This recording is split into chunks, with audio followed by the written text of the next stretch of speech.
c'est pour ça qu'il y a une forme d'impatience à apaiser. Parce qu'on est assez doué pour faire les cacous.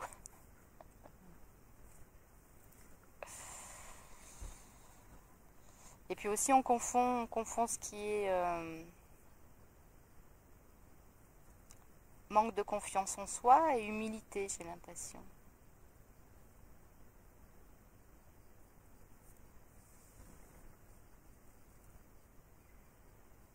Et une humilité, c'est une forme de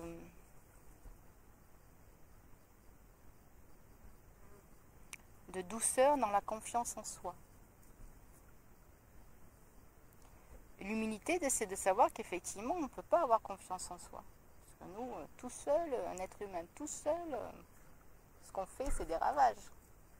Donc effectivement, avoir confiance en nous, c'est difficile. Et quelque part, l'être l'a compris. Donc il ne peut pas avoir confiance en lui.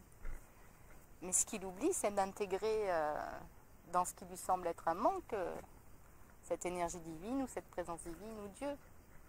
Avec lui, oui, ça va. Tout seul, on est juste un petit bout, un petit pois chiche. Mais avec lui, on a des petits pois chiches avec des ailes. Donc on fera peut-être un peu moins de malheur. Il va nous récupérer. Il va mettre le petit pois chiche là où il veut. Ça va aller. Donc le manque de confiance en nous est quelque part une réalité. Un pressentiment que nous avons que oui, tout seul, on ne va pas aller bien loin. Et peut-être que la confiance, on ne la met pas sur le bon plan, tout simplement. Et que si on mettait la confiance sur la vie, parce que nous, on sait qu'on est tout petit, et hier, sur le chemin de retour, tu nous l'as dit, il y avait une petite branche, hop, baissez-vous, tu sais, voilà. Donc, on fait une petite œuvre d'humilité, voilà. Et on se rappelle qu'effectivement, tout seul, on ne peut rien. Et là, ça devrait tout repositionner, cette vision que vous avez du manque de confiance de vous. Et on le voit bien dans toutes les épreuves, tout seul on peut rien, moi tout seul je fais rien. S'il n'avait pas été là, je serais en pleine souffrance. C'est pas moi qui me suis guérie. Moi ce que j'ai fait c'est de faire un petit pas chaque jour, de prier pour ma guérison. Mais j'étais incapable de faire un pas chaque jour à une époque. Hein. C'était une souffrance, un pas, mais un pas.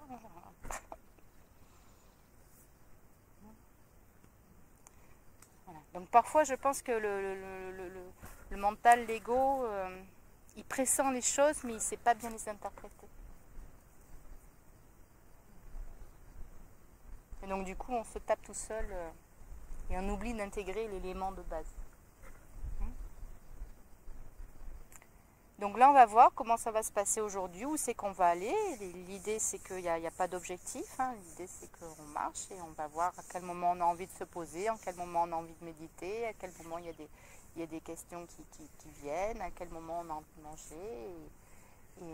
Voilà. Mais l'idée c'est de prendre conscience, voilà,